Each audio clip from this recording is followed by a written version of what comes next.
কোরআন বলে তোমরা নির্বাচিত। আমরা নির্বাচিত মাধ্যমে উম্মতে মুহাম্মদী হয়েছি, নাইলে তো মুসা আলাইহিস সালামও হইতেন, নাইলে দানিয়াল আলাইহিস সালামকে চোখের পানি ঝরায়া বারেওয়ায়েতে বাদায়া ওয়া নেহায়া এতটুকু মঞ্জুর করাইতে হতো না যে আমার লাশ যেন সুরক্ষিত রাখা হয়, উম্মতে মুহাম্মদীর হাতে যেন আমার দাফন আর কাফন করা হয়। এতটুকু উনি মঞ্জুর করাইতেন না।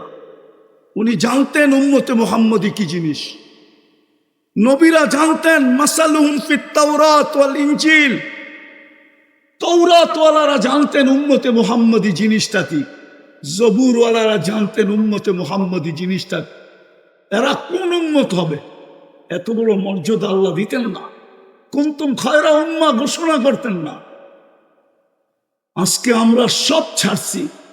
ওই ইকবালের কথাই সত্য, রহ গিয়া রসমে আজা রোহে বেলালি না রাখি, ফলসফা রহ গিয়া তলকিনে গজালি না রহি।